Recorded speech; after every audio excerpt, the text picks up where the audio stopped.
You call that dancing? His voice sliced through the crowd like glass on concrete. The little girl froze on the sidewalk, tears mixing with the dust on her cheeks as people laughed. Tell you what, Harold Caldwell said, his expensive shoes glinting under the streetlights, dance in my next charity show, and I'll pay off your mother's debt. But when you fail, and you will, don't come begging again. The girl didn't answer. She just stared up at him, trembling, then nodded once. The crowd laughed. But that single nod was about to change every life in that city. Before we begin, please like, subscribe and tell me in the comments, where are you watching from? United States, Canada, UK, Australia, Jamaica. In Savannah, Georgia, under the amber light of street lamps and the hum of passing cars, a little girl named Harper Dawson danced barefoot on cracked concrete. Her small Bluetooth speaker sputtered static as her feet kept rhythm to a tune no one else could hear, the kind of rhythm born from hunger, hope, and heartache. Harper was 10 years old, but she moved like she had something to prove to the world. Most evenings, she danced in front of the old Lyric Theater, where couples in fine clothes walked past, pretending not to see her open shoebox filled with coins. Across town, her mother, Laura, was lying in a hospital bed surrounded by the quiet beeps of a monitor. The nurses had stopped asking about payment. They knew she couldn't afford it. A debt collection letter sat on her bedside table, stamped in red with the name Caldwell Enterprises. Harper didn't know exactly what the company did, only that it was the reason they'd lost their home. That night, as she danced, the crowd gathered larger than usual. A convoy of luxury cars had pulled up outside the Lyric. It was the opening night of an art gala sponsored by Harold Caldwell, the city's wealthiest entertainment mogul. Cameras flashed, laughter echoed, and then silence fell when Harold himself noticed the child moving at the curb. He didn't stop because of her talent. He stopped because she was in his way. People whispered. Some took out their phones. Harold, tall and composed in his black suit, stepped toward her and watched her stumble through her routine. The speaker buzzed out, her battery dying, but Harper kept moving anyway. And that's when he laughed, not kindly but cruelly. Dance in my next charity show, he said, loud enough for the cameras. If you impress me, I'll pay off your mother's debt. If not, you're done begging on my street. The onlookers laughed, thinking it was a joke. But Harper, trembling, nodded. The sound of that quiet yes cut through his arrogance like thunder. That moment spread fast. A clip recorded by a bystander made its way across social media. #DanceFor trended for days. Some people called Harold a philanthropist for giving her a chance. Others called him a monster for making a child's pain into spectacle. Harold didn't care. Attention was good for business. He told his assistant, Robert Hale, to find the girl and make arrangements. Robert didn't question him, but something in his gut twisted. He'd grown up in a poor neighborhood himself, and he saw in Harper's eyes something Harold didn't: pride. The kind that doesn't break easily. By the next morning, Harper sat inside the cold lobby of Caldwell Studios, clutching a paper cup of water as she waited for her contract. The receptionist ignored her. The marble floors were polished, the air smelled like expensive perfume and power, two things she'd never had and never wanted. When Harold walked in, she stood up straight, barefoot again. He looked down at her as if inspecting a piece of furniture. 2 weeks, he said. That's how long you have before the show. She nodded. He smirked. And if you embarrass me, your mother's debt doubles. Deal? Still, she nodded. Later, Robert found her sitting on the back steps outside the studio, humming to herself. He didn't know what to say. Kindness wasn't part of his job, but he handed her an old pair of practice shoes from the storage closet. They were my sister's, he said. Try not to trip. She smiled for the first time in days. Robert didn't tell Harold he was helping her. He just watched from the sidelines as Harper returned every morning, rain or shine, to practice on the slick pavement outside the glass studio walls. Inside, trained dancers rehearsed for the show, gliding across polished floors under glowing lights. Outside, Harper moved to music from her dying phone, copying the movements through the glass, alone. Sometimes Robert stayed late, pretending to finish paperwork just so he could leave the door slightly open, letting her hear the music clearly. By the end of the first week, something strange began to happen. The studio dancers, professionals, adults, privileged, started sneaking glances outside between routines. One night, a few even clapped quietly when Harper finished. Word spread fast again. This time, not as a meme but as admiration. The charity kid could actually dance. Harold noticed the whispers. They irritated him. He didn't like surprises, and the idea of the child he mocked becoming a crowd favorite threatened the story he was building, one where he played the savior. So he told Robert, "Make sure she doesn't get too confident. She's a prop, not a prodigy." Robert nodded, but inside, something shifted. He was starting to believe in her. That night, Harper returned home to find her mother awake and smiling weakly. "How's the dancing?" her mother asked. Harper hesitated, then lied softly, "He's going to help us, Mom." But as she said it, she looked at the debt letters scattered on the table, the same logo staring back at her. Caldwell Enterprises. Her stomach tightened.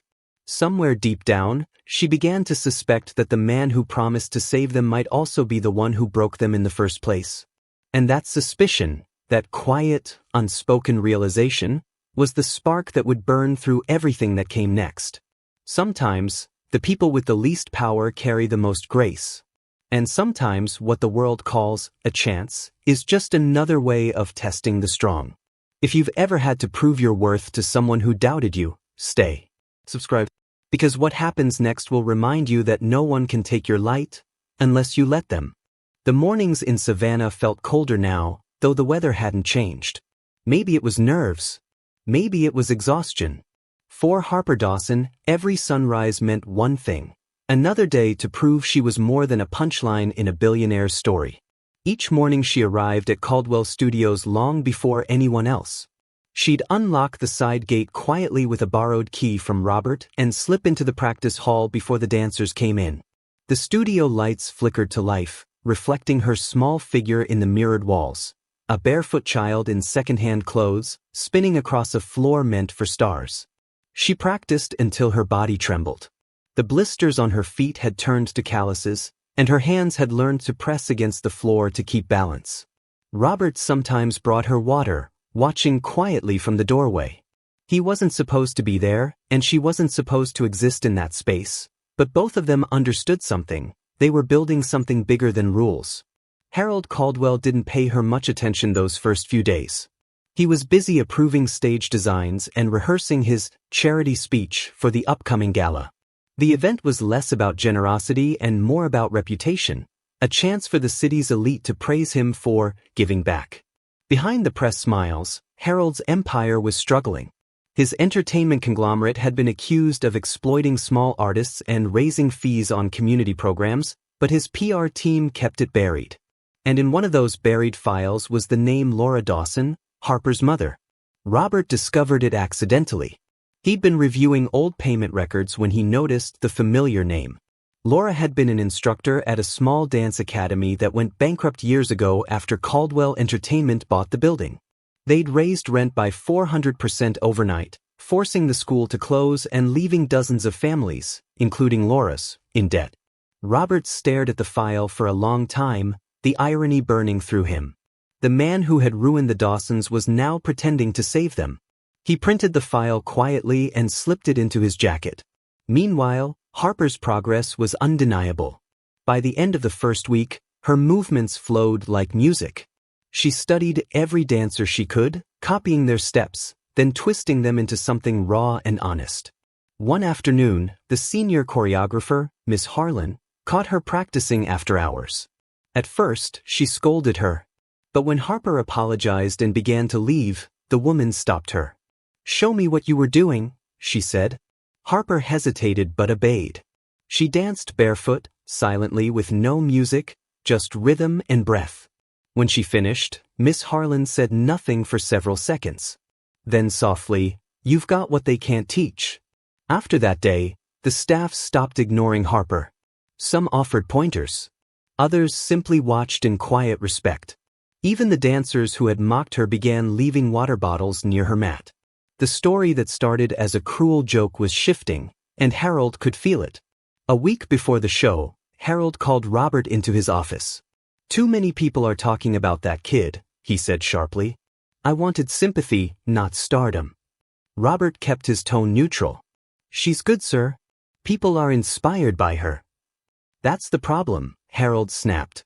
No one should outshine me at my own event. Especially not a charity case. He leaned back in his chair, swirling his glass of whiskey. Do something about it. Make sure her act doesn't run too long. The focus stays on me. Robert left without responding. He knew what Harold meant, sabotage. And for the first time in his career, he wasn't sure he could follow orders. That night, Harper practiced alone, the city lights spilling through the tall windows. Her body ached, but she kept moving, spinning, leaping, falling, rising again. Every move carried the weight of her mother's bills. Every step was a refusal to break. When she stopped to catch her breath, she saw Robert standing by the door, a file in his hand. He didn't say anything for a moment. Then quietly, there's something you need to know. He handed her the folder. Inside were company documents, legal letters, eviction notices, all under the Caldwell name. Her mother's signature was on one of them. Harper's stomach turned. The tears she'd held back for weeks finally came. He did this to us, she whispered. Robert nodded slowly. He doesn't know I told you. You can still walk away.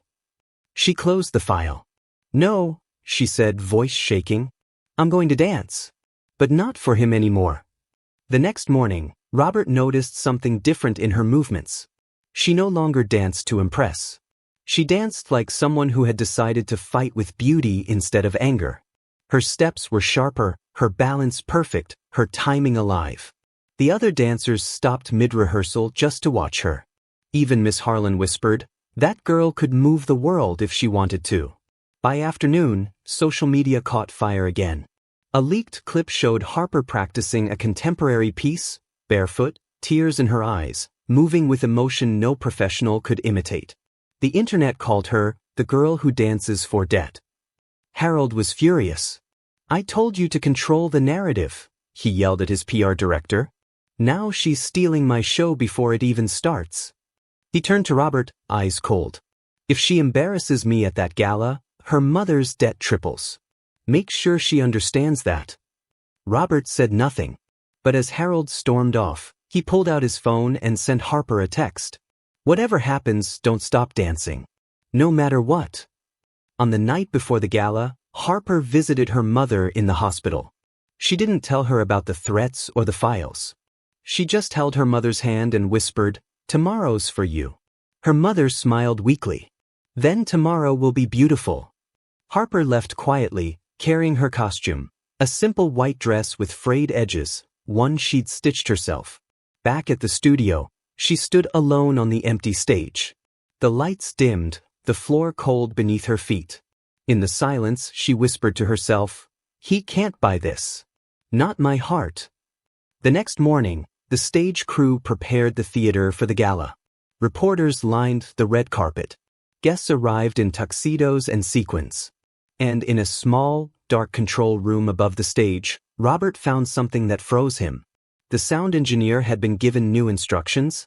Harper's music track was to be cut halfway through her performance. He looked at the cue sheet, his pulse rising. Someone wanted her to fail. He grabbed his phone and started to text her, but before he could, he heard footsteps behind him. Harold Caldwell's voice was calm, almost casual. Leave it, Robert. Let the girl dance in silence. It'll make for great headlines. Robert's hands tightened into fists.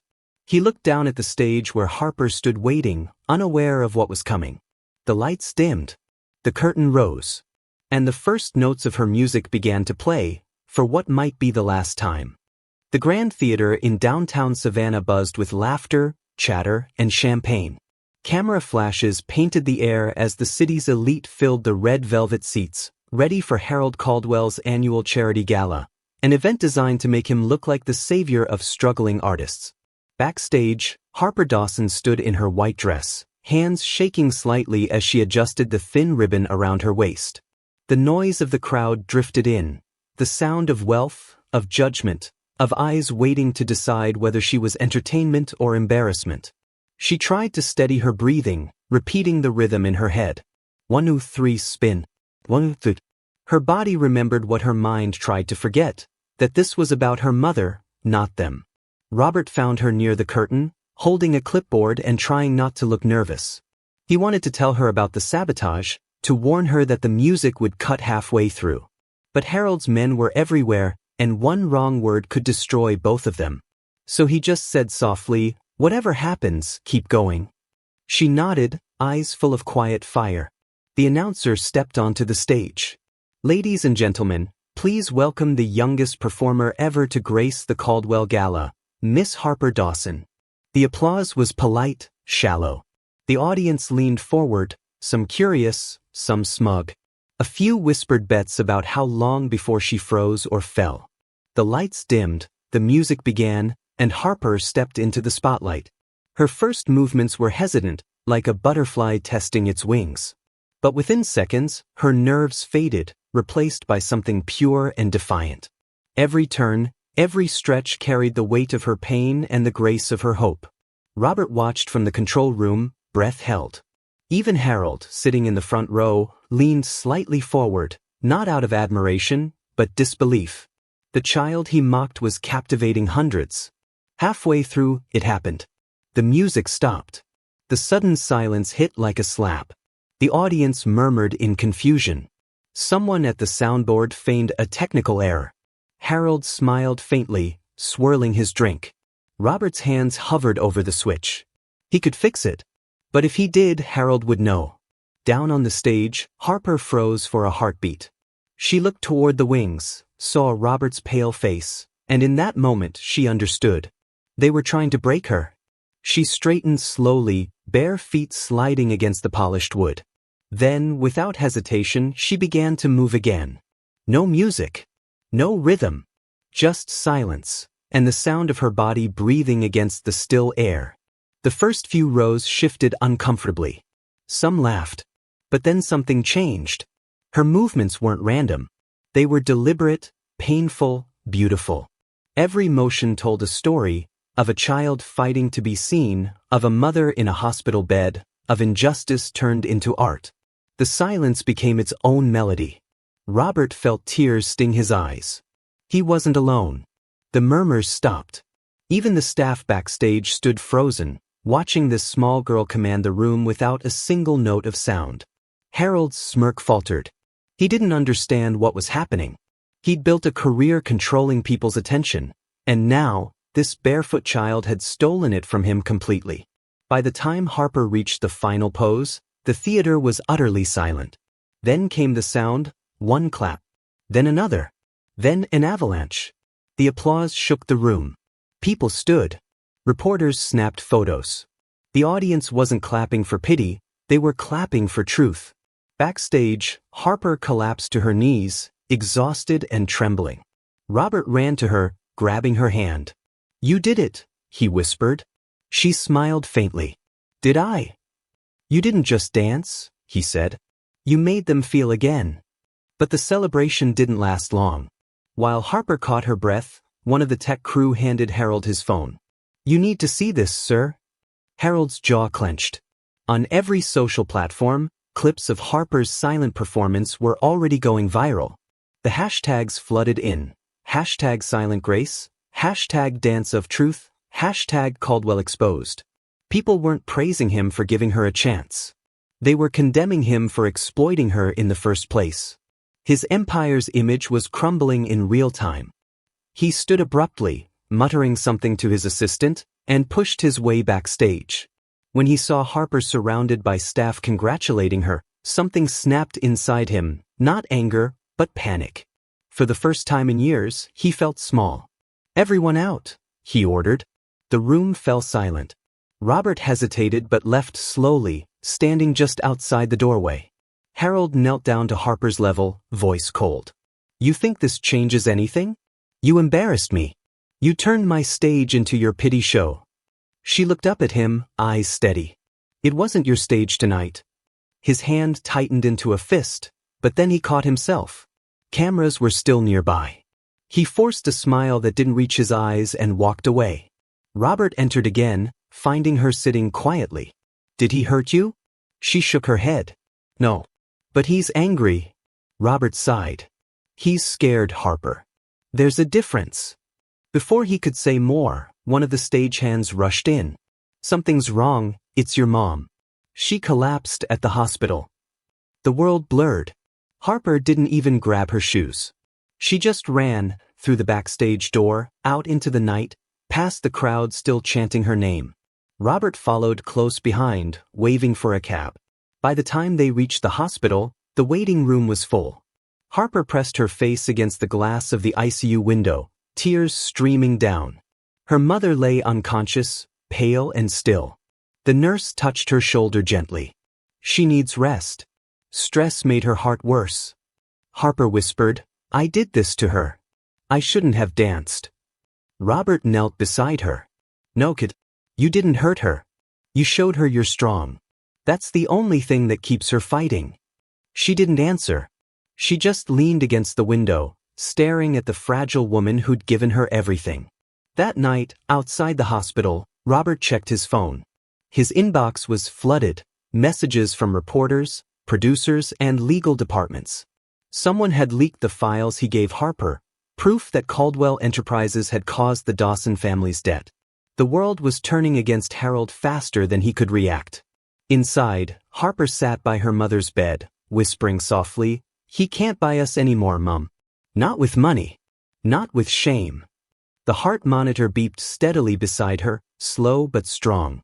For the first time, she felt something shift inside her, not fear, but power. Across town, Harold Caldwell stood in his darkened office, staring at a dozen glowing screens. News anchors read his name with disgust. His empire teetered on collapse. He poured himself another drink, muttering, If she wants a fight, she'll get one. And somewhere in the hospital, Harper opened her eyes to the sound of rain on the window, unaware that the man she'd just exposed was already planning his revenge. If you've ever fought for something when the world told you to give up, if you've ever kept going with nothing but faith and heart, maybe you already know Harper's pain. Some stories remind us that strength doesn't always roar. Sometimes, it dances in silence.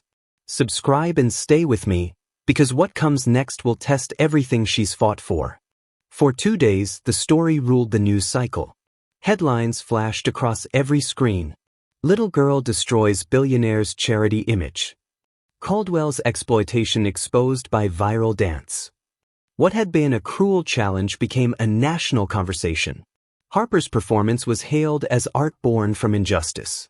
Parents shared her video, teachers played it in classrooms, and the clip reached over 10 million views in less than 48 hours. But while the world applauded, Harold Caldwell's world burned. His investors pulled out.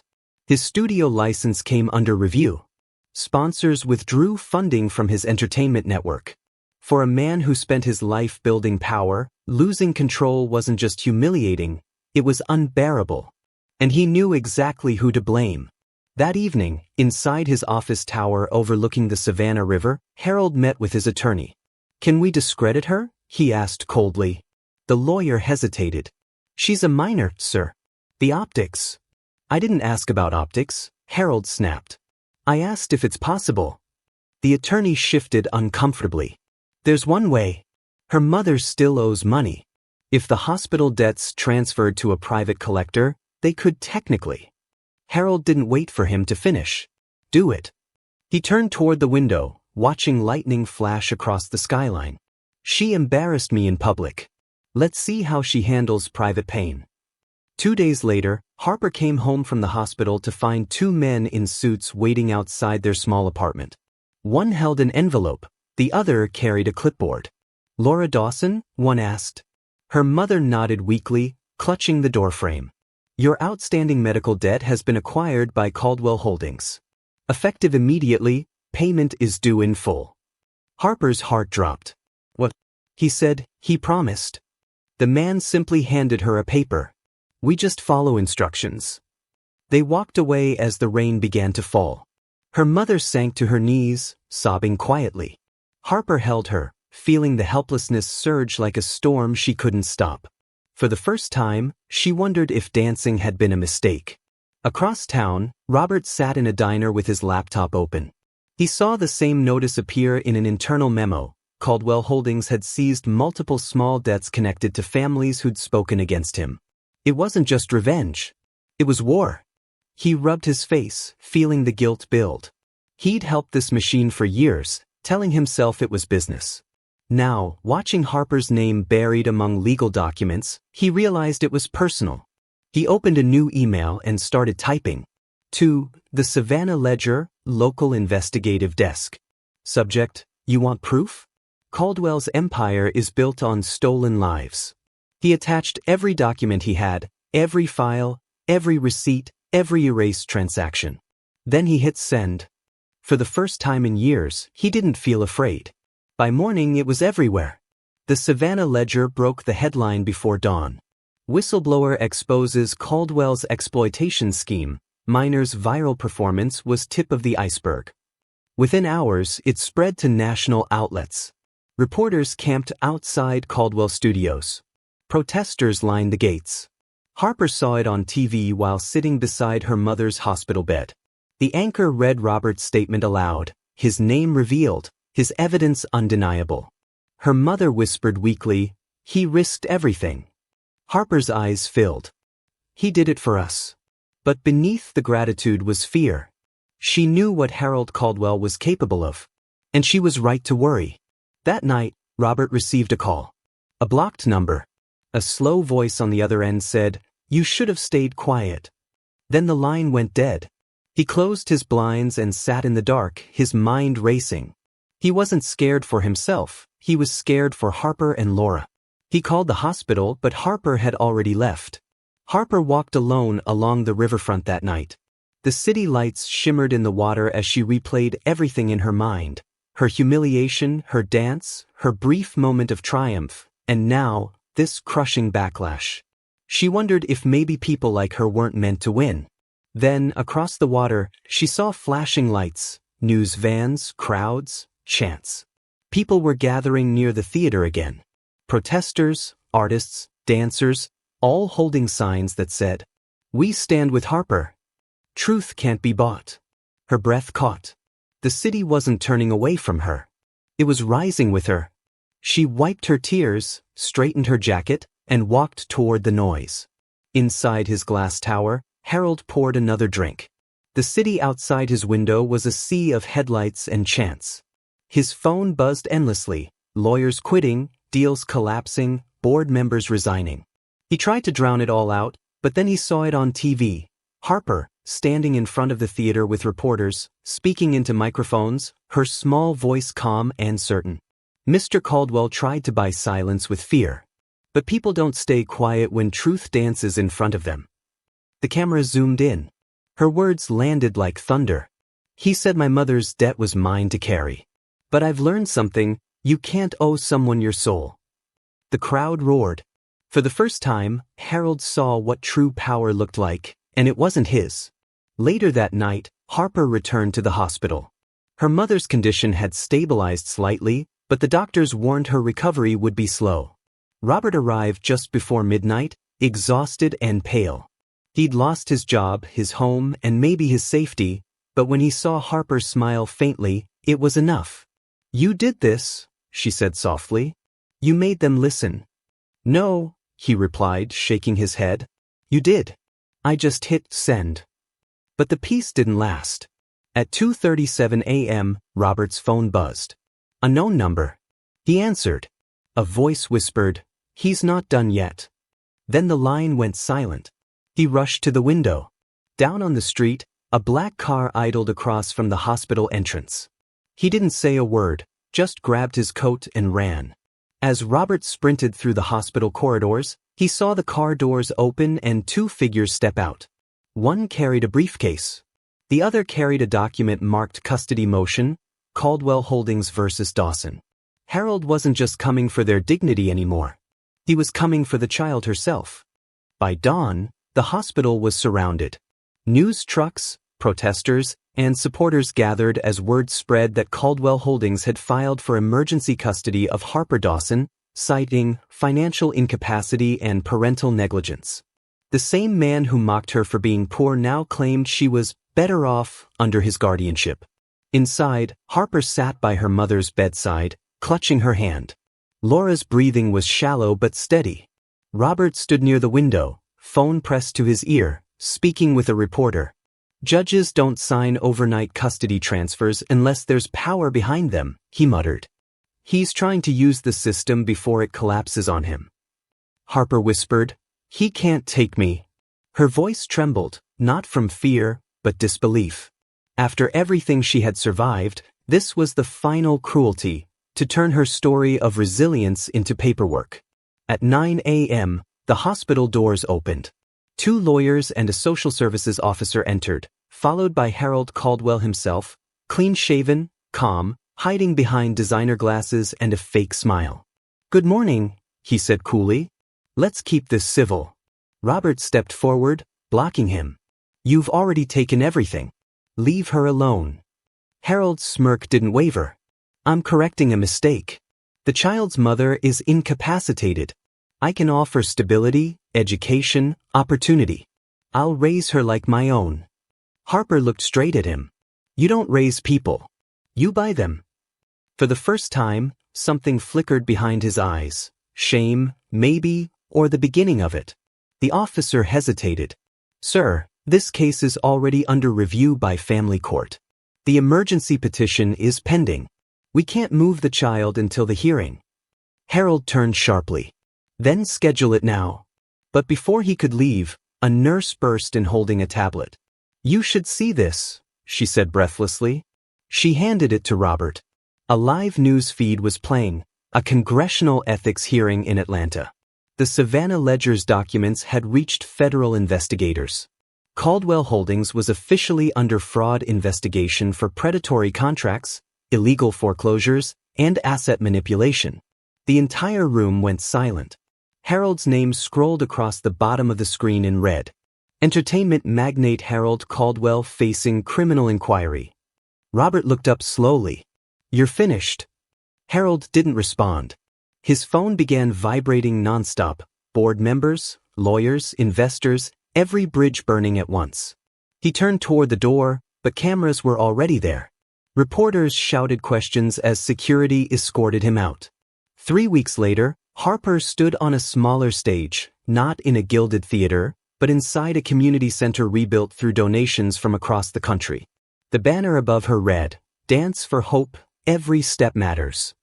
Robert handled logistics while Laura, fragile but healing, sat in the front row. The event wasn't about charity, it was about freedom, reclaiming art from those who used it for power. When the music began, Harper stepped forward. No spotlight, no velvet curtain. Just warm sunlight streaming through the windows. Her movements were lighter now, less defiant, more alive. Every turn said, "I'm still here." Every breath said, "You couldn't break me."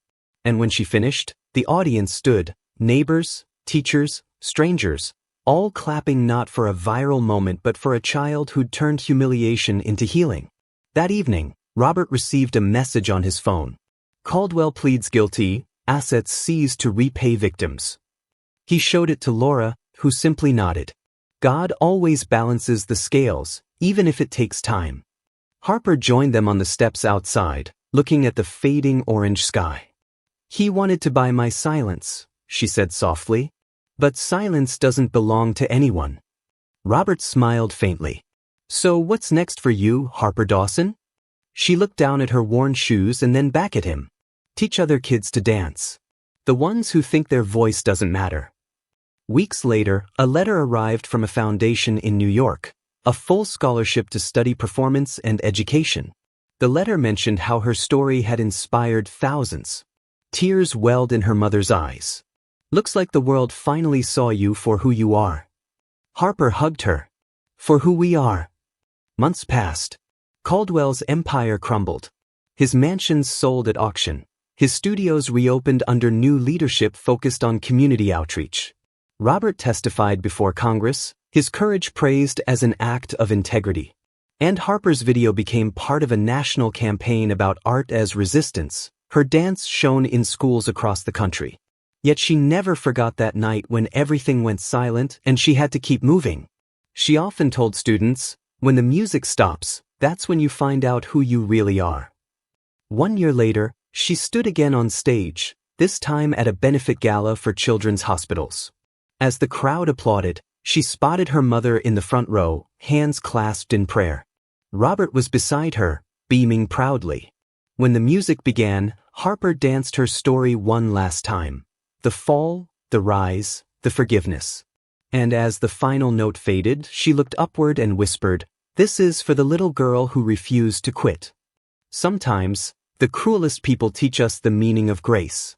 Harper never sought revenge, she found redemption instead. Because strength isn't about winning. It's about choosing to stand back up when you've been broken and turning pain into purpose. If this story touched something inside you, if you've ever fought through silence, betrayal, or loss, take a moment to stay. Subscribe, not for her story, but for your own reminder that truth still dances, even in the dark. Because one day, you might be someone else's reason to keep moving.